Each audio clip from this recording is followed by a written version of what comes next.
Hey, what's up, everybody? BF44 coming at you with another video. All right, so I feel like talking about the Lakers. I haven't made a Laker talk video or chat video in a very, very, very long time. And I think the reason why is because usually those videos had to do with what was going on with our team. This pertains to our franchise future and health, and picks, and, all that type of stuff. And to be honest with you, I just have no concern for any of that right now. Now that Luka's in place, and we got him for so little, the value that's represented in my concern is made up for within him and then some. You know what I mean? And he's so young as a superstar, top 3 player in the NBA, to where it's no longer a concern for, we got to keep our picks. The most important thing is to keep him, and we got him on contract. So what's there to talk about? You know what I mean? I've been hearing a lot of chirping, of course, with Luke Kennard having hit the shot of the century last night. It wasn't a shot of the century, but you get the point. Hit the big shot last night against the Orlando Magic. A lot of conversation has been had about what he was worth. It cost one second round pick to get him. And there's been some people, not too many, but some people who've been very unhappy with the fact that we gave up a second rounder to get Luke Kennard. I am not one of those people. And y'all know how much picks mean to me, how many videos we've made in the past 3 years talking about the importance of franchise health and it's, what picks mean to that. But second round picks can be purchased with cash. That immediately changed the game for me. Once I became aware of that, when we purchased, quote unquote, Jordan Clarkson from the Washington Wizards, his draft rights on draft day, it was a second round pick. With cash considerations and brought ourselves JC, that was when I understood the second round picks are not the same as first round picks. You cannot do that with first round picks. You can't give somebody $10 million and have them give you first round picks. So that right there made it so that first round picks and second round picks were valued differently to me. But then you start thinking about what the Lakers' circumstances were. What we had in place was a guy by the name of Gabe Vincent whose value was really low. He was really hurting the team in a lot of lineups he was a part of. We weren't best for having him on the floor. So that right there was going to cost you to just have somebody take him from you. Then you consider Luke Kennard being the best percentage three-point shooter in the NBA. That also was going to be taken into account in the price. So when you consider what it takes to get Luke Kennard, it's not just that you got Luke Kennard, it's that you were able to give up Gabe Vincent to get him. Which, if I'm being honest with you, Atlanta shouldn't have did. I know Atlanta has valued picks a great deal. They've been in the business of bringing themselves a lot of talent in the form of picks, and they've really valued equity in a way that I like. But I think they took it too far, giving up such a phenomenal shooter, taking back Gabe Vincent expiring contract. It's coming off the books. But just to get back a second round pick, I think Luke Kennard probably would have helped them in their playoff picture this season. But then again, if you're the Atlanta Hawks, you didn't think of yourself as a playoff team. So you probably valued the second round pick and the money coming off the books more so than you value Luke Kennard as a win now piece. Now, as their dynamics changed a little bit in Atlanta, they've been winning games. They should feel like a playoff team right now. But they didn't know that when they made that trade, so I respect that. But as it pertains to the Lakers, well, for us, we're a win now team, and we had a player in rotation that wasn't helping us. And we could use the spacing, the gravity that a guy like Luke Kennard demands. So in the presence of that understanding, you have to think the Lakers made the right decision in sacrificing a second round pick to acquire that piece that could give them that spacing. And that's really what it comes down to for me. Even though Luke Kennard hasn't averaged a whole lot of points and all of this, I value getting rid of Gabe Vincent so much that I was willing to make that trade. And then furthermore, I valued having a guy like Luke Kennard be a spacer for Luka Doncic and LeBron James and passers like Austin Reeves and Marcus Smart. He was going to make their life so much easier just by being the threat of somebody who was never going to miss. That makes the defense play off of those guys in a very significant way.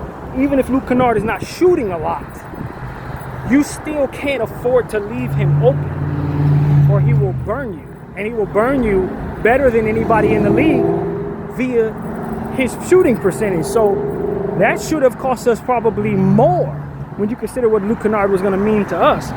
We should not have been able to get rid of Gabe Vincent and only a second round pick to get him. Atlanta should have had a price tag higher. They made us pay for Luke Kennard that they had, coupled with taking on Gabe Vincent and what that would cost. They should have been making us pay for what Luke Kennard was going to mean to us, and ultimately how much of a benefit it would be to get rid of Gabe Vincent. That was worth more than the second round pick.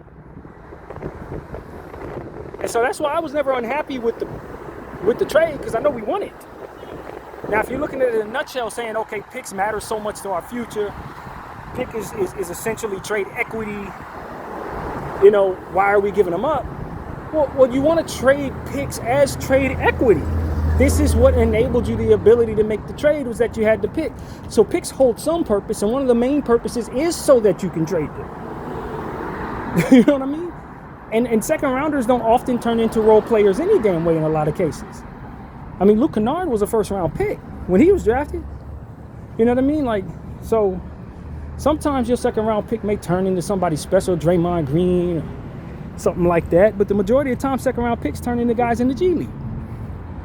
So when you consider that, coupled with the idea that you can purchase them with cash outright, coupled with the win now nature of the Lakers and what it means to move on from Gabe Vincent versus bringing in somebody who's going to space the floor at an elite rate, then yeah, if I'm going to think about what it mattered, what a second round pick should be used to do, that's one of the things that a second round pick should be traded for in order to accomplish. It's what I want picks for, so that I can make trades like this. Literally. I can get some garbage off my team and bring myself something that I can make my team better. So you never heard me complain about the Luke Kennard trade, because I thought it was a good one for the Lakers. I was happy with that. And I never actually, the player Luke Kennard specifically, his value's not just wrapped up, and I've probably already said this in this video right now, I'm just recapping. His value's not just wrapped up in what he's actually able to do. It's about the threat of what he could do that makes him as valuable as he is. That's what shooting and spacing the floor can ultimately do for a team. When you talk about the Detroit Pistons 3 years ago when they were the worst team in the league, the reason why they were the worst team in the league is because they didn't have any shooting on the floor at all. Most of their players were not good shooters. They were great prospects, but they required spacing to keep them, you know, to give them ultimately the ability to maneuver the way they need to. They needed guys to hit shots for them so that their pieces can make sense. If you really look at what the Detroit Pistons have done over the last 3 years, the same guys who were losing every game, every night, are the same people who are the number one at the Eastern Conference right now. The difference is shooting. They brought Tobias Harris to their situation. They brought Tim Hardaway Jr., who's now since moved on, to their situation. They brought Malik Beasley to their situation. That is what made their team pop off. If you remove the shooters on that Detroit Pistons team right now and leave them with what they had, they go back to being a bad team again. Because certain clusters of players require other things to make them most effective. And that's what Detroit had. Ausar Thompson, Jalen Duren, Ron Holland, of course, was a player that they got in the lottery who made them significantly more talented. He can stretch the floor a little bit, but like that's the addition that makes them as good as they are as well. But like, you know, their core pieces, they couldn't shoot.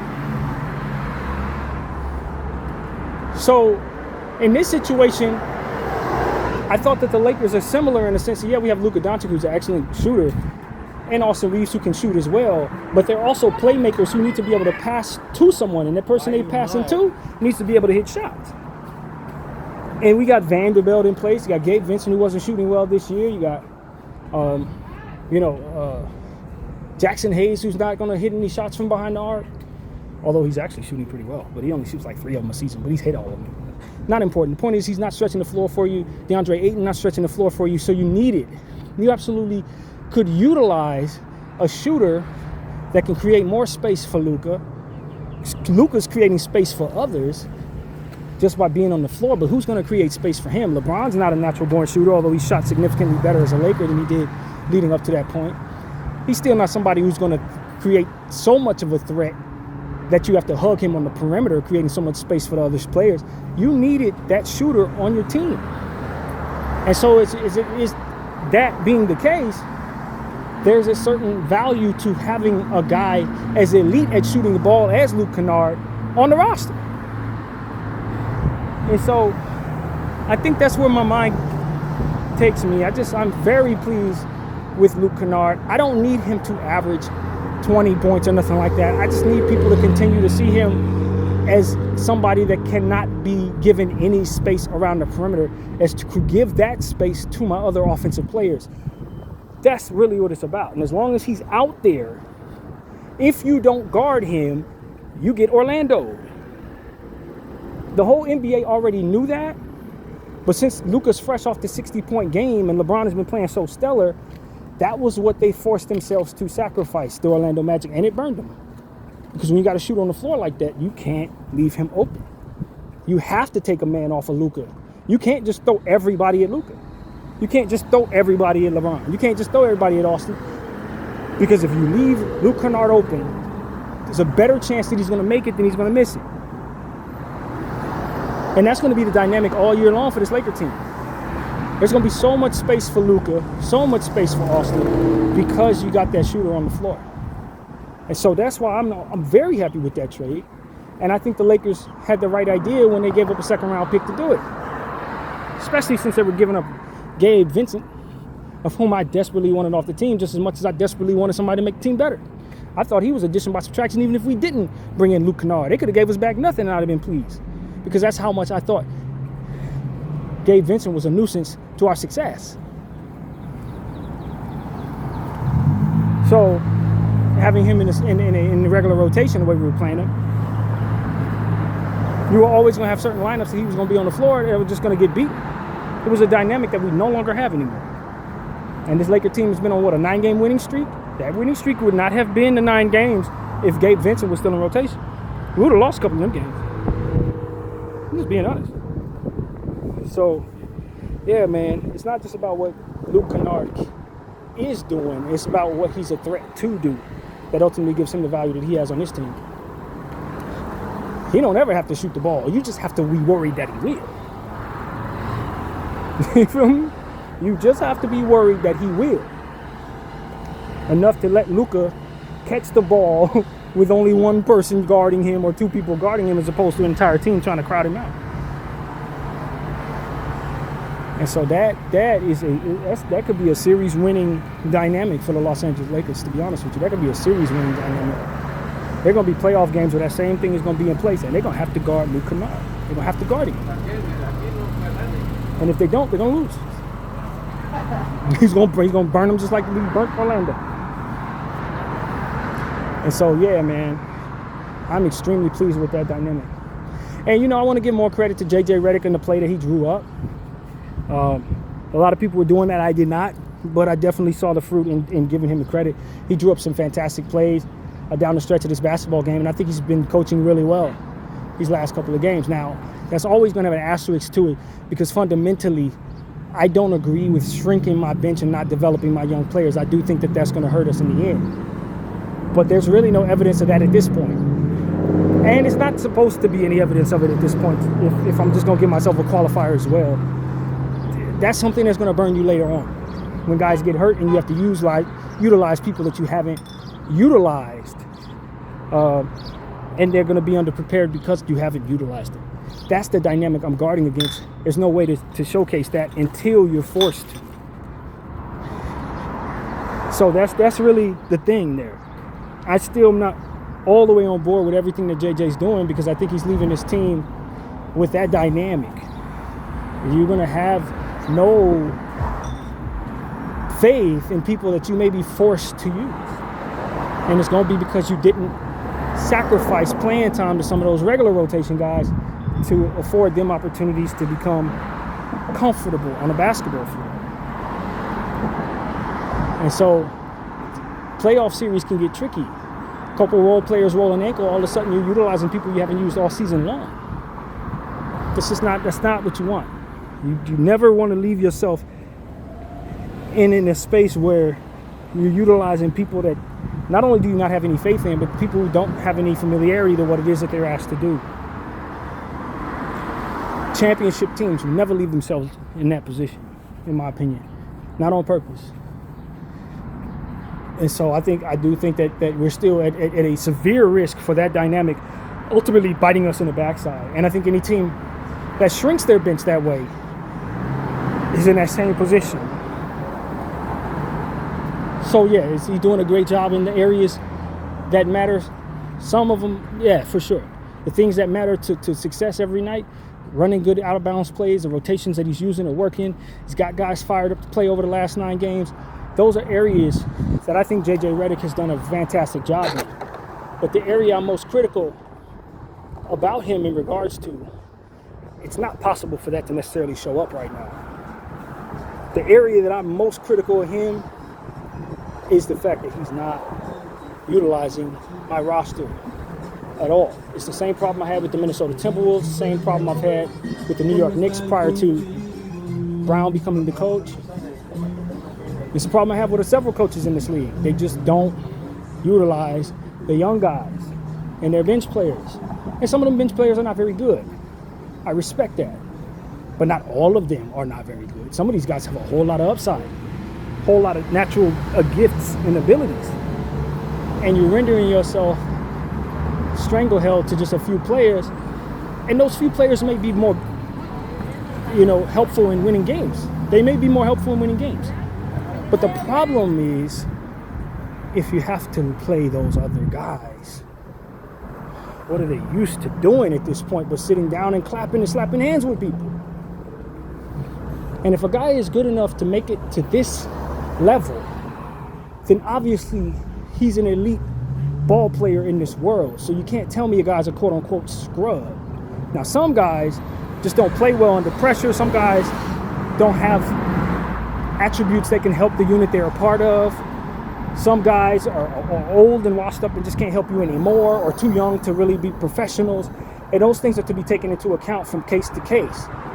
But if you blanket it as all guys on the back of the bench shouldn't be used, then you're going to miss those opportunities where you could have found somebody who could really help you, or you could have groomed a guy to be prepared to help you in ways that you ultimately neglected by blanketing all role players as players who should be on the bench, pecking order, this, and this, and those other guys never play.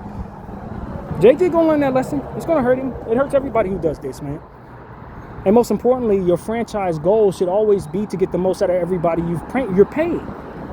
Not only get the most out of them, but to groom the young ones into becoming their best selves. Making it so that their value can duplicate by several multiples while you have them under contract. And it makes it much easier when it's time to trade these people when they've been playing some, And I think the presence of the G League might help some with that as it pertains to what they can do, but not what you can argue in negotiations they will do. You see what I'm saying? You can always write it off as, oh yeah, he's been playing the G League, but it's like, against who? Oh, he's been balling the G League. See, you should pay this a price for this guy in trade. No, I'm not, because I ain't seen him do that on this level. He may be actually getting better, but we never see him. So I'm going to argue that the price should be that of what he cannot do until proven otherwise. So you hurt your GM when your coach behaves that way. When he don't put them people on the floor to showcase themselves for risk of them messing up their trade value, he effectively makes them not worth anything at all. Yeah, a guy can get on the floor and worsen his trade value by messing up and displaying all his weaknesses. But a player that doesn't play is not worth anything at all. A player that does play can either raise his value or lower it. But there will be some value to having a healthy body out there playing, and some benefit to having those players that you are utilizing so much getting the requisite amount of rest that they need to recover, and the requisite amount of time off to recover from injuries or whatever. Rushing people back because you're afraid to play the young guys that you don't want to play, that too plays into the value of all players on the team. So it's just one of those situations where you're thinking about so much on one end that you're neglecting so much on the other end, and the stuff on the other end is really what ultimately is going to hurt you. You don't want to be hurt by anything, so you got to be prepared and aligned with what you need to do for every circumstance. Hey, what's up? Hey, what's going on, buddy? Anyway, so that's really one of those situations where at the end of the day, y'all, I think JJ's doing a great job of what it is that's in front of him as it pertains to finding ways of winning all of these games. He is putting the players on the floor that can help him win these games, and we're accomplishing that goal. And if that's the only thing to assess, he's knocking it out the park with flying colors. But is he doing a great job of making sure that he's not hurt on the back end? Not as it pertains to what it is that we're talking about. No, he is neglecting to develop players and choosing not to trust players, and that is going to ultimately hurt him tomorrow. It's going to. So that's just one of many things that you got to consider when it comes to coaching. It's how willing they are to develop and how committed they are to develop players. And then when you have a coach that's not committed to developing players, not investing too much in players' development as it pertains to commitments to the roster. Guys that must develop in order to be themselves, in order to help you, rather. You don't want to have too many of those guys and experimental dudes on your roster when you know your coach is never going to give them opportunities. And so that's something that there needs to be in alignment with GM and coach. The coach's style and the commitment you have to that coach versus what your roster choices are going to be. So we still have some things to work on as a franchise, man. If we want to become that championship team that I know we want to become, there are some things that we're really going to have to improve upon. And really, we're going to have some foresight, too. And I am in this wonderful space with all of you in regards to this 9-game winning streak. But I have learned too many lessons to neglect the wisdom behind being critical of someone who refuses to develop young players and someone who refuses to align with the understanding that it's essential that he keep everybody involved and everybody comfortable with doing whatever they need to do to make up for somebody else being absent. And if he doesn't snap out of that, it's going to bite him in the backside. And it's going to keep him from being his best. So that's what I got to say, man. I love being in this winning streak, though. Happy with the plays he's drawing up. And hopeful that there will be opportunities in the future, not neglected like some of the ones that we've had in the recent past, to develop young players and to get them playing time. You know what I mean? And discover them while simultaneously allowing for them to discover themselves as NBA pros. That data is extremely essential to our overall franchise health, just like valuing picks properly and making sure you have people on good contracts, etc. So that's important to me, man. But as far as Luke Kennard and that second-round pick, man, that is a very worthy way of utilizing your asset. That second-round pick being traded for a key essential player, getting us a very important piece to remove off of the team. Hell yeah, that's exactly what a second-round pick's supposed to do. Hell yeah. Happy with that. And I feel like that's always been my attitude as it pertains to all my assets. If we utilize assets correctly, you're never going to have a problem. You're never going to hear me complain. I'm never going to have a problem with us utilizing assets properly. Did I want to trade Anthony Davis? Of course not. Did I want to trade Anthony Davis for Luka Doncic? Of course. It's about what you're giving up and what you're getting back. Everything has a price tag on it. It's just like I said about selling the Lakers. If I'm Jeanie Buss, do I want to sell the Lakers? No. If I'm Jeanie Buss, do I want to sell the Lakers for $10 billion? Absolutely. Like, what's the price tag on that? Everything has a price tag. Some things are so ridiculously priced that you may want them very badly, but it ain't wise for you to get them. It may help your team win a damn championship, but you may be foregoing any chance of flexibility going forward. And that long term is going to hurt your chances of being able to build something that's going to be contending in the future. So it's like the idea that teams have the right idea by mortgaging their future for an opportunity at a championship is ultimately why you got teams like OKC out there dominating. That attitude and that mentality does not help them nor anyone else. They may get that one championship, but they're going to suck for 8 years. And you know what they're going to want each year? A damn championship. But some teams, they look at a championship as an isolated, successful goal to where once you get one, you've done the job. The reality is, when you win a championship, one of the most important things is defending that championship. One of the most important things is allowing yourself the opportunity to see success sustained. So if I'm mortgaging all of what it is that I have for an opportunity at one successful season, I'm essentially punning not only the seasons in the future, but the opportunity to maybe change my mind in the future about whether or not I want to compete. Because you will have given away your flexibility to assure that you had that one opportunity. It's just not how you sustain a great thing. It's not how you sustain a great thing.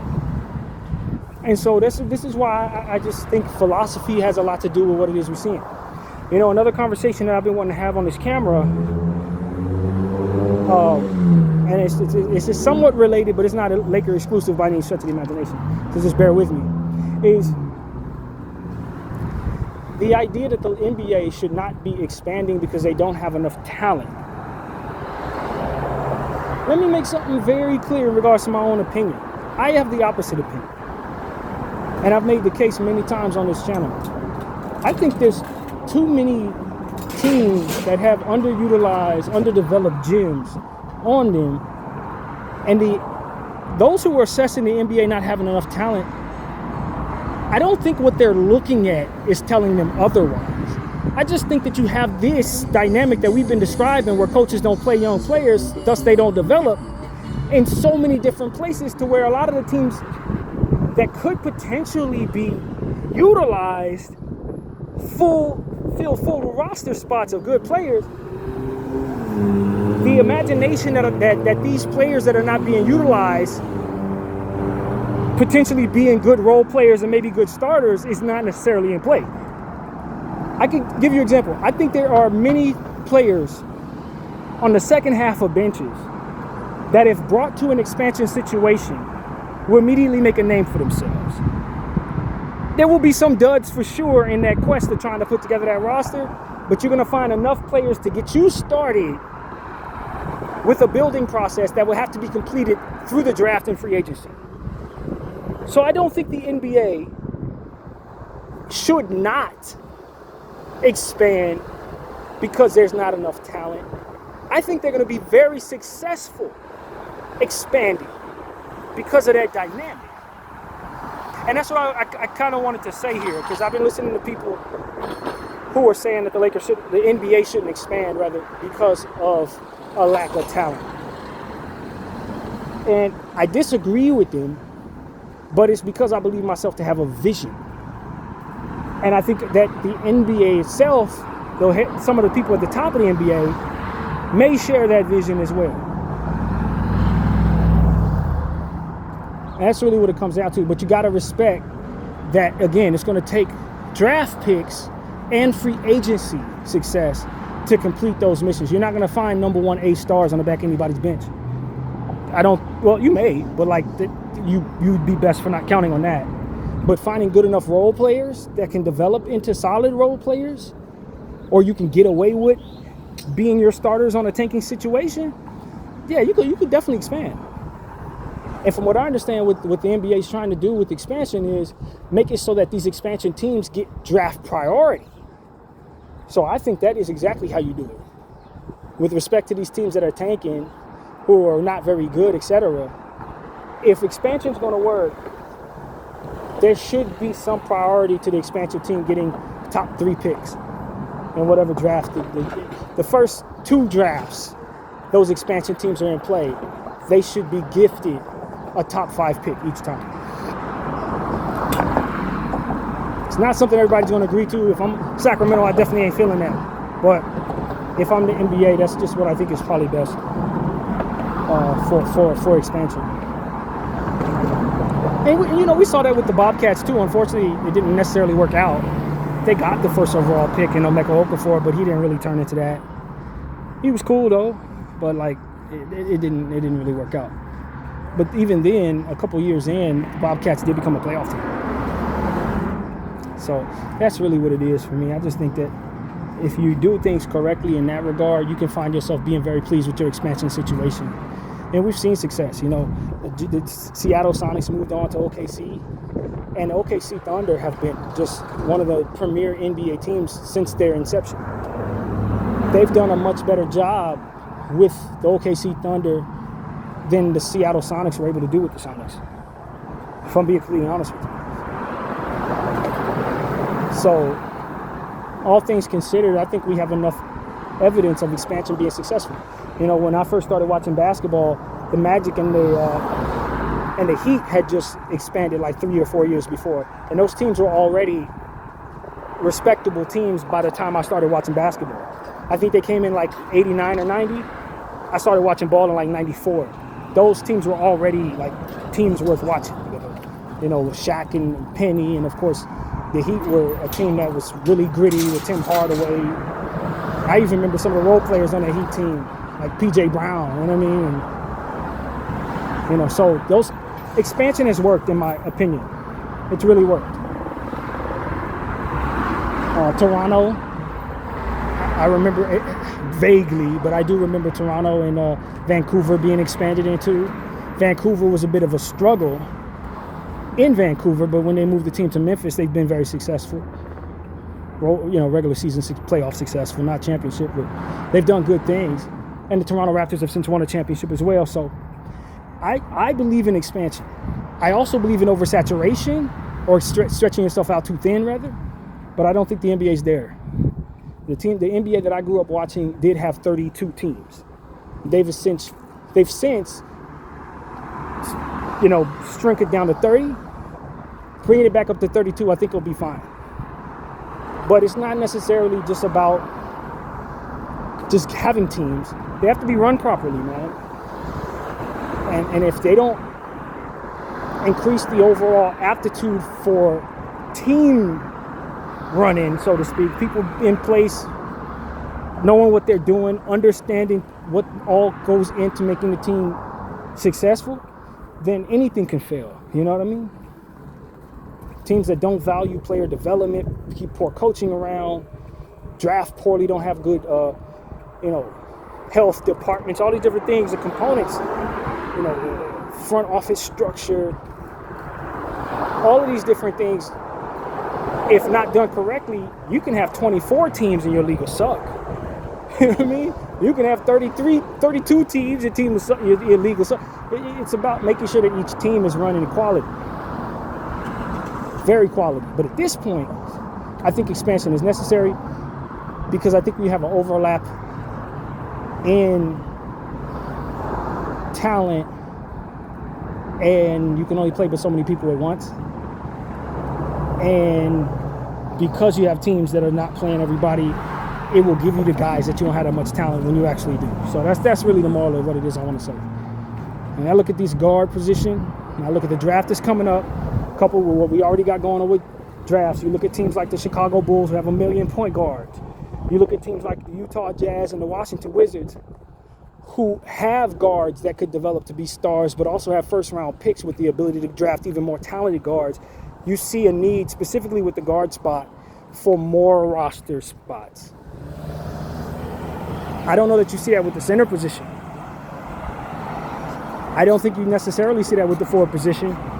But when it comes to the point guard and shooting guard position, expansion is extremely necessary. And so that's something I want to say, man. And plus, when you couple with the idea that players are playing longer, you look at LeBron James, Steph Curry, Kevin Durant, these guys' careers, their primes are expanding longer than what you would expect. And with the influx of new talent coming in, coupled with these guys staying longer than you want them to, you're going to need more teams.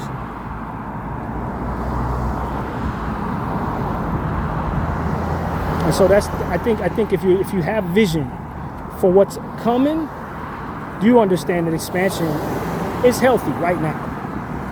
And if that changes, we will update our thoughts. But right now, I think expansion is very much necessary. Very much necessary. And we've talked about that for the last year or so, 2 years. And one more thing I want to talk about is I started a little early this year on my draft homework, but I'm doing it opposite of what I usually do. These last several years, I started the draft homework, all the prospects, starting from players that are in the back of the first round and working my way up. And then the most important players in the draft, I usually did homework on last. Like, I think Cooper Flagg was the player I did homework on the least in the first round last year. Like, I just thought it was a foregone conclusion he was going to be a star. Wasn't a whole lot to look at. This year, I'm starting the opposite. I'm starting from the top. So I did an extensive amount of homework on Peterson out of Kansas. And it's tricky for me because I'm convinced that this player is going to be elite. But I haven't done homework on Boozer or DeBonsta yet. And from what I'm hearing, there are people who think DeBonsta is even more dangerous than Peterson. Having done about an hour and a half of homework on Peterson 2 nights ago, I can't even imagine that he is. But I have to do homework on DeBonsta and Boozer. So, like, it's right now, most of the consensus is saying that Peterson should be second overall. And I'm here to tell you that I think Peterson's going to be the best shooting guard in the NBA. I think Peterson's going to be the best shooting guard in the NBA.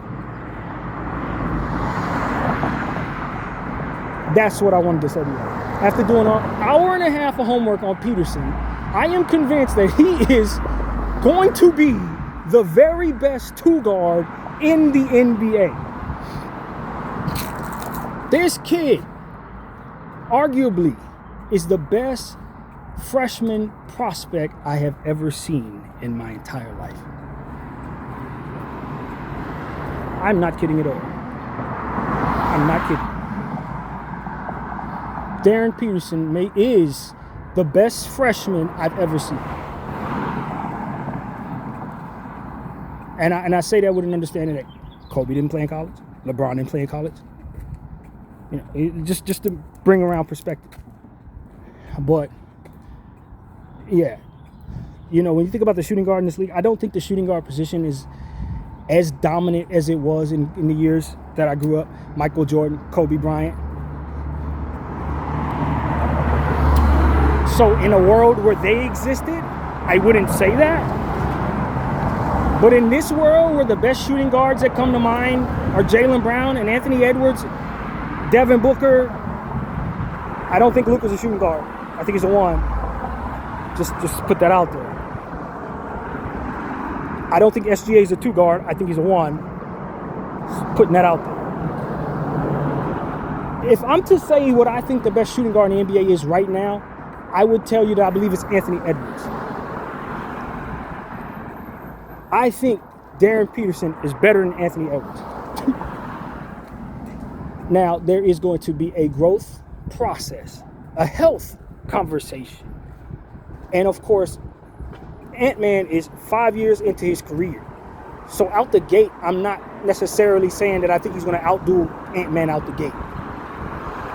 What I'm telling you is, when Darren Peterson becomes his very best self, I think his ceiling is higher than Anthony Edwards. That's a better way to describe it. Because I'm not going to say some rookie going to come in and literally be better than Ant-Man in his prime right now. Although I'm thinking it might actually be the case. It might actually be the case. But I'm not about to do that to Ant-Man. But like, just in general, if I'm going to judge what I think Darren Peterson is going to be versus what I've seen Anthony Edwards be out the gate, like, for example, if I were to choose, if they were both the same age and they were both coming out of the draft, Darren Peterson, I'm taking over Ant-Man. I'm taking him over Ant-Man. Just telling you right now. I think Darren Peterson has proven himself to be a lot more developed at this age than Ant-Man was when he first came out. A lot more.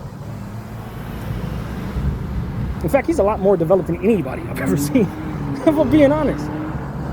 And so, with that being said, if the consensus is that DeBonsta should be taken first overall, this could arguably be the greatest draft ever. If most of the people who I respect are telling me that they would likely take DeBonsta over Darren Peterson, this might be the greatest draft of all time, bro. That's essentially what I'm telling y'all. This might be the greatest draft in NBA history, if that is truly the case. Because after an hour and a half of Darren Peterson, I can promise you, I'm ready to tell you he's the best shooting guard coming out. He's the best shooting guard that I've seen since Kobe. Literally. No exaggeration. And there are going to be a lot of people who say, oh man, that's just hype. And it may be. It may be hype. But I watched a lot of highlights on this guy. I listened to a lot of commentary on this guy. And that's the conclusion I've come around with. That's what I've come away with. This dude is basically Kobe Bryant, Michael Jordan, and all that. Dwayne Wade, he one of those. He's probably a little more talented than Dwayne Wade. Because Dwayne Wade had issues stretching the floor. This guy don't. He don't. So that's what I'm telling y'all, man. Obviously, there are players in this league that have already proven themselves to be GOAT-worthy level guys. Jokic, Wemby, Luka, immediately will come to mind. Right? And because of their size and how they affect the game in so many different ways, I don't know that Darren Peterson is going to come out and be better than them. I don't know that. Because they have certain things that you can't teach that are worked into their physical nature that make it impossible to deal with it. Giannis, you know what I'm saying? But as far as being developed and having the game come to you naturally, making perfect reads, and then being elite on the defensive end, I don't think I've ever seen a more complete player come out of college than Darren Peterson. I don't think I ever have. And I've been doing homework only for a couple of years. I'm not a historian either, so I take that for what it's worth. But he is the most impressive player I've seen come out of college that ain't like 7'2". Like 7'4". He is the most. Like, I would take him over Cooper Flagg in a hot second. And I like Cooper Flagg. I think Cooper Flagg gonna be a star. I'd take that boy over Cooper Flagg quick. Not even be an issue. I'll take him over Zion Williamson. I'm just telling you the truth. So if DeBonsta is better than that, just look out. That's all I gotta say. Look out. So anyway, that's pretty much what I wanted to say, man. Just wanted to give y'all a little bit of my thoughts of what's going on in the NBA and where this is shaping up, in my opinion. I appreciate everybody for watching BDF 44. I'm out.